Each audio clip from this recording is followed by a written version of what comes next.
नमस्कार मंडळी. स्टार प्रवाह वाहिनीवरील लग्नानंतर होईलच प्रेम ह्या मालिकेच्या पुढील येणाऱ्या भागामध्ये आज आपण पाहणार आहोत की काव्या ही साडी नेसून अतिशय सुंदररित्या तयार होऊन खाली येते आणि ती सर्वांच्या समोर पार्थला विचारते, धनी मी कशी दिसते?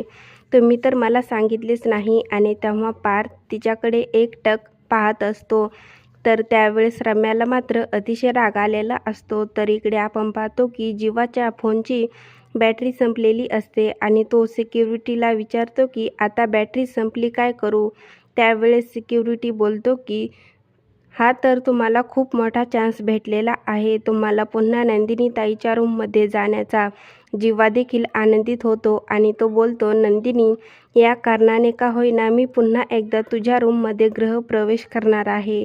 तर इकडे आपण पाहतो की सर्वच खाली सामान पडलेलं असतं आणि त्यावेळेस पार्थ बोलतो की आता हा पसारा मलाच आवरावा लागेल. आणि तेव्हा काव्य बोलते की मी आहे ना. आणि दोघेही एकाच वेळेस खाली वागतात.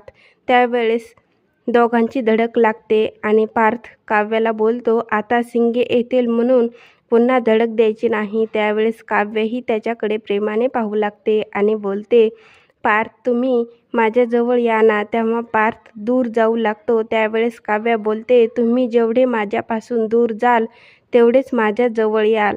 पार्थ देखील आश्चर्यचकित होतो आणि काव्यही त्याच्याजवळ जाते आणि त्याच्या डोक्यावर पुन्हा एकदा धडक मारते. आणि तेव्हा माननी आणि घरातील सर्वजण हे हसू लागतात.